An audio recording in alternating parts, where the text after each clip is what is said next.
And welcome to कड़क cricket. मैं हूं आपके साथ पंकज भार्गव। एंड देखिए आप, सबसे शानदार जानदार बेमिसाल राजीव मिश्रा। आज एक ऐसे खिलाड़ी के बारे में बात करेंगे जिसने तहलका मचा रखा है, धूम मचा रखी है। आंकड़े मैं बताऊंगा, फिर ये आपको गेस करना होगा किसकी बात हो रही है। पारियां 7, रन 293, औसत 58.6 की, स्ट्राइक रेट 178.66 का, 2 शतक, सर्वाधिक स्कोर 115। आपके फेवरेट, मेरे फेवरेट, दर्शकों को बताइए। ये देखिए सामने फोटो लगी है और नाम भी ऊपर लिखा हुआ है संजू द सुपरस्टार। तो ये अपने आप में सारी कहानी कह रहा है। और ये 7 मैच की कहानी नहीं है पंकज भाई, ये सिर्फ 4 मैच की कहानी है। पहले 3 मैच तो फ्लॉप हो गए थे और संजू की तो पुरानी रवायत रही है कि जब वो चलते हैं तो फिर ऐसे चलते हैं कि एक ऐसा इंजन लग जाता है, इलेक्ट्रिक इंजन लग जाता है जो वंदे भारत की तरफ भागता है, और जब नहीं चलते तो मालगाड़ी बन जाते हैं। वे हर स्टेशन पर रुकते हैं, आउट होते हैं। तो वो उनका एक ट्रेंड है। और इस समय ये जो दूसरा ट्रेंड है, ये वर्ल्ड कप वाला ट्रेंड चल रहा है। जब उन्होंने बैक टू बैक रन बनाया और इंडिया को वर्ल्ड कप जिताया, 3 हाफ सेंचुरीज, और अभी जो चेन्नई के लिए खेल रहे हैं वो कुछ वैसी बैटिंग कर रहे हैं। और कल जो बैटिंग हम सबने देखी है मुंबई इंडियंस के अगेंस्ट, वो कमाल था। और आखिर के ओवर में जिस तरह से उन्होंने 2 छक्के 1 चौके और 6 की 6 गेंदें खेली, सिंगल ले सकते थे लेकिन उन्होंने नॉन स्ट्राइकर को रोक दिया वहीं पे कि तुम खड़े रहो, आज मेरा दिन है, मैं मार के बनाऊंगा।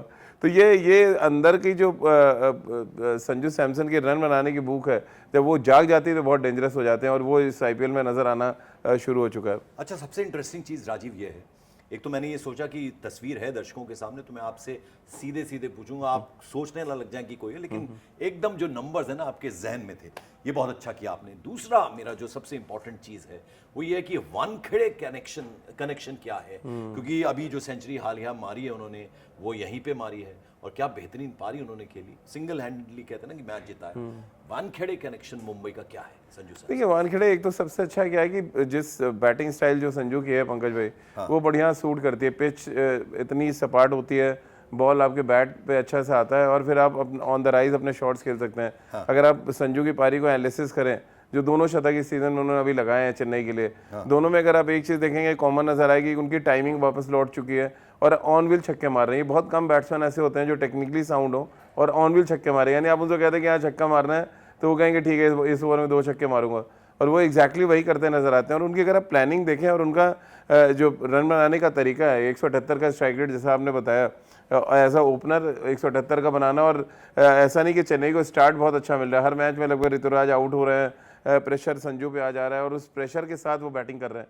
तो बहुत बहुत कमाल की बैटिंग। और वानखेड़े के जो कनेक्शन की आपने बात की, छोटा मैदान है, बड़ा धमाका करने में उनको मज़ा आता है। मैं तो जब उनकी बैटिंग देख रहा था अगेंस्ट मुंबई इंडियंस, तो मुझे याद आ रहा था इंग्लैंड के खिलाफ वो मैच जब भारत ने 250 रन बना दिया, और उसमें संजू की जो स्टार्ट थी, यानी पहले 6 ओवर में उन्होंने मैच ही खत्म कर दिया था। 6 ओवर में 90 रन लगा दिए थे स्कोर बोर्ड पे।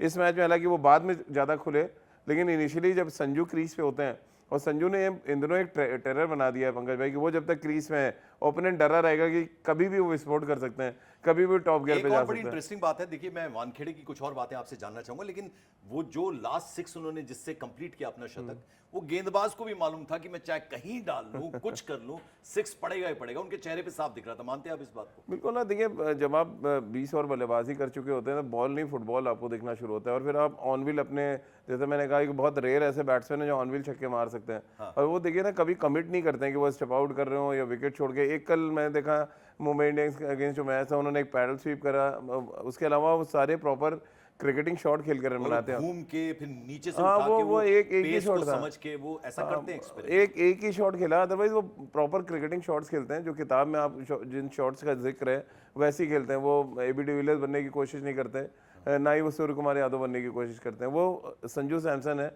और उन्होंने कल बड़ी अच्छी बात बोली प्रेस कॉन्फ्रेंस में कि जब मैं आता हूँ पिच पे तो मैच की जो सिचुएशन मुझे बता देती है कैसे बैटिंग करनी है। तो ये मैच अवेयरनेस जो है वो किसी को आप सिखा नहीं सकते। हाँ, वो सिर्फ संजू जैसे ही बैट्समैन कर सकते हैं जिनको अवेयरनेस है कि अभी ये सिचुएशन है और मुझे अभी नहीं मारना है, हमें जाके आगे मारना है, या किसी मैच में उनको पहले मारना है बाद में नहीं मारना। फिर बाकी बल्लेबाजों को ये सीखनी चाहिए संजू सैमसन से चीज की आपकी कंसिस्टेंसी जो सबसे इंपॉर्टेंट है। एक कमाल किया फिर पूरी सीरीज में फ्लॉप हो गए, एक कमाल किया फिर आउट हुए, फिर अगले में फिर कमाल किया, वैसा भी नहीं है। यानी एक साथ वो कंसिस्टेंसी बड़ी जबरदस्त है संजू सैमसन। नहीं, कंसिस्टेंट तो संजू नहीं है, यही तो बड़ी प्रॉब्लम है उनके साथ पंकज भाई कि वो 4 मैच वो बनाते रहे पिछला अगर वर्ल्ड कप हाँ, से अभी देखें आप, वो फिर बीच में आया ना 4 मैच का पैच, तो वो कंसिस्टेंट तो हुआ है कि हर मैच में आप जो है जाके कंट्रीब्यूट कर रहे हो, भले आप 20 रन 25 रन 30 रन, वो कंसिस्टेंट होता है। अब ऐसा नहीं अभी 4 मैच में रन बनाए, अगले 4 में नहीं बनाएंगे तो फिर क्या हो जाएगा, फिर तो चेन्नई सुपर किंग्स फिर नीचे आके लग जाएगी। तो जब आप रन बना रहे कहते हैं ना, ऑब्जर्वेशन तो बताइए ऐसा होता क्यों है? नहीं उनके साथ है ये, अब ये देखिए किसी भी बैट्समैन के साथ आ जाता है ये, अब ऐसे जानबूझ के तो कोई आउट होने जाता नहीं है, वो अकॉर्डिंग टू द सिचुएशन खेलने की कोशिश करते हैं और उसमें कभी कभी आप हाई रिस्क जोन में बैटिंग करना शुरू करते हैं और वहाँ विकेट जाने की संभावना हो जाती है। मुझे लग रहा है ये जो 4 मैचेस है, टीम मैनेजमेंट का बहुत बड़ा रोल लग रहा है उसमें पंकज, उनको बोल दिया गया है कि आप 20 ओवर खेल के आएंगे, और इससे आप देखिए ना ड्रास्टिक चेंज है। पहले 3 ओवर में उन्होंने बड़े आड़े तिरछे शॉट्स खेलने की कोशिश की और विकेट थ्रो करा उन्होंने, लेकिन बाद के जो 4 मैचेस खेले हैं उनमें 2 शतक आ गया। रिस्पॉन्सिबिलिटी खुद सेंस करते हैं या लोग भी नहीं नहीं, वो देखिए वो तो टीम मैनेजमेंट का डिसीजन कि आप जाके रिस्क लेके बैटिंग करेंगे। जब इंडिया के लिए खेल रहे थे गंभीर और सूर्य कुमार यादव ने कहा उनको कि आप जाके हाई रिस्क जोन में बैटिंग करिए और हमें अच्छा स्टार्ट चाहिए। यहाँ चेन्नई ने पहले इनिशियली वो जिम्मेदारी दी, फिर उनको लगा कि नहीं, दूसरे एंड से अभिषेक शर्मा नहीं है और ऋतुराज गायकवाड़ है, तो हमें उस हिसाब से अब संजू को रोल देना चाहिए। और संजू को ये कहा गया कि आप अपने 20 ओवर बैटिंग करें, और देखिए दोनों मैच में उन्होंने लास्ट तक लेके गए, 20-20 ओवर बैटिंग करके उन्होंने अपना शतक पूरा किया। तो ये अच्छी बात है कि जो रोल या टीम मैनेजमेंट को शायद ज़्यादा बेहतर स्टीफन फ्लेमिंग है, महेंद्र सिंह धोनी है उस टीम में, उन्होंने बोला हुआ कि आप अपनी रिस्पॉन्सिबिलिटी लेके खेलिए और जिताइए मैच, और इसीलिए हम लोग संजू सुपरस्टार बोल रहे हैं। वो रजनीकांत को फॉलो भी बहुत करते हैं और रजनीकांत स्टाइल में कल एक शॉट भी उन्होंने लगाई दिया जिसका जिक्र आप कर रहे थे। बिल्कुल। अब जरा ये बताइए, वानखेड़े से कुछ और कनेक्शंस, कुछ और इनके नंबर्स आंकड़े जो आप ये कह पाएं कि हाँ वानखेड़े से इनका विशेष स्नेह है और ऐसा कमाल कई बार देखिए वानखेड़ा ऐसा मैदान है पंकज, हम आप भी अगर प्रोफेशनल क्रिकेट खेल रहे हो तो वहाँ जाके खेलने में मजा आएगा। छोटा मैदान है, बहुत ज़्यादा आपको दम नहीं लगाना है, और थ्रू द लाइन अगर आप खेल रहे हैं अपने शॉट्स, आपको अपने शॉट्स की फुल वैल्यू मिलती है। सितारों से भरा हुआ स्टेडियम। हाँ, और नहीं कल तो मुझे लग रहा है जो मुंबई इंडियंस के खिलाफ जो मैच था उसमें इतनी भीड़ नहीं थी, बट जिन्होंने मैच नहीं देखा स्टेडियम बड़ा मिस कर रहे होंगे। One of the finest knock मुझे लग रहा है इस सीजन की जो संजू ने खेली है वानखेड़े स्टेडियम पर। हाँ बिल्कुल। और ये इनकी बल्लेबाजी के बारे में जब हम बात करते हैं तो इनकी टेक्निक के बारे में भी आप बताइए कि स्पिन को किस तरह से खेलना है, तेज़ गति की गेंदों को किस तरह से खेलना है, और जैसा आपने बताया कि सेंस करना है कि अब मुझसे एक्सपेक्टेशन है टीम की कि वो शीट एंकर का रोल प्ले करना है, आखिर तक खेलना है पहली बॉल से। शुरुआती आप बता रहे थे थोड़ी बेचैनी नजर आ रही थी, लेकिन फिर जिस लय में उन्होंने बल्लेबाजी की वो अपने आप में एग्जाम्पल है, उदाहरण है यंगस्टर्स के लिए भी। बिल्कुल। देखिए सबसे इंपॉर्टेंट कि आप कमिट नहीं होते हैं वो, कि मतलब उन्होंने प्लान करके बॉलर देखा कि इसको मारना ही मारना है, वो अकॉर्डिंग टू द बॉल खेलते हैं, अकॉर्डिंग टू द मेरिट खेलते हैं। हाँ। और अगर आप देखिए जितने प्रभावशाली अंदाज से वो पेस बॉलर्स को खेलते हैं, हाँ, उतनी सिंपलिसिटी के साथ वो स्पिन गेंदबाजी को खेलते हैं। तो उन्होंने बल्लेबाजी को इतना हवा नहीं बनाया T20 में। उनको पता है कि मैं अगर क्रीज पे हूँ तो मैं अपना स्ट्राइक रेट भी सुधार लूँगा, मैं बड़े स्कोर भी बना सकता हूँ, और ये बहुत कम बल्लेबाजों में मिश्रण होता है। अब देखिए ना, अगर आप 2 मैच में 4 शतक आ गए, इससे पहले उन्होंने बायलेटर सीरीज में कुछ ऐसे ही किया था, जब 4-5 मैच खेले और 2 शतक लगाए और उनको ड्रॉप कर दिया गया था उसके बाद। तो ये एक तो इस बैट्समैन की तारीफ इसलिए भी करनी चाहिए पंकज भाई, कभी भी किसी के गुड बुक में वो रहते नहीं है, लेकिन जब उनको मौका मिलता है आगे प्रूव कर जाते हैं। तो ऐसे खिलाड़ी हमेशा किसी भी कैप्टन की डिमांड हो सकते हैं कि आप उनको ड्रॉप करते हैं, वो आते हैं रन बनाते हैं, फिर उनको ड्रॉप कर देते हैं। तो वो सिलसिला खैर अब तो वर्ल्ड कप के बाद से वो सुपरस्टार बन चुके हैं, अब उनको ड्रॉप करने की तो खैर सोच भी नहीं सकता कोई। बिल्कुल। संजू सुपरस्टार की एक और खासियत, आखिरी ओवर था, 85 रन थे उनके, सेंचुरी पूरी नहीं हो पाएगी ऐसा लग रहा था, तो सिंगल जो है उन्होंने नहीं लिया। ये भी एक स्ट्रेटेजी के तहत है, यानी इतना कॉन्फिडेंस कि वो शतक तो बन के रहेगा, तो वो कहीं ना कहीं उनके दिमाग में था। देखिए सामने जो थे वो बॉलिंग ऑलराउंडर थे जो सामने, तो मे भी उनको एक विश्वास नहीं होगा कि चलो यार जितने रनों बनाएंगे आगे उतने तो मैं खड़े खड़े बना दूंगा।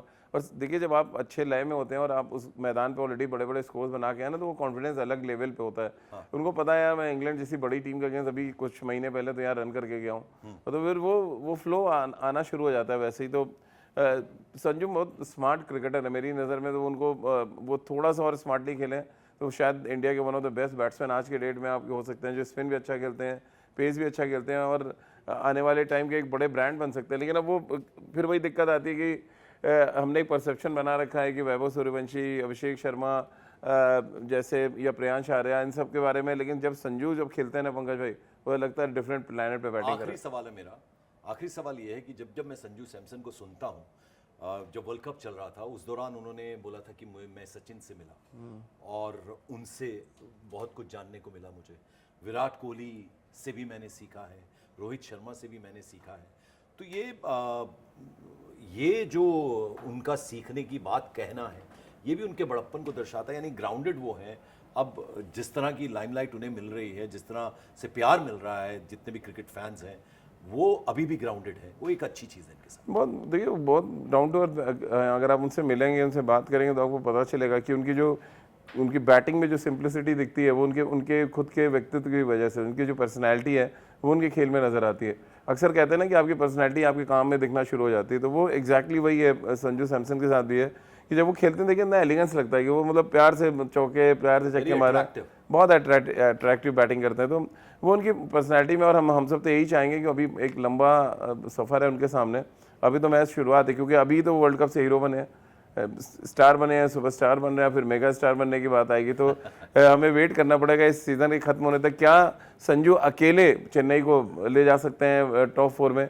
ये बड़ा चैलेंजिंग तो सब्जेक्ट इसका है। जवाब हम अपने दर्शकों से ही चाहेंगे कि आपको लगता है अकेले अपने दम पर, अपने मजबूत कंधों के, अपने बल्लेबाजी के दम पर क्या जिताएंगे आईपीएल का ये जो ट्रॉफी है, ये कप है, संजू सैमसन? आपको क्या लगता है? अपनी राय कमेंट्स के जरिए हमें भेजिए, ज़्यादा से ज़्यादा कमेंट भेजिए, लाइक कीजिए, सब्सक्राइब कीजिए। अभी फिलहाल मुझे और राजीव को दीजिए इजाज़त। Thank you so much.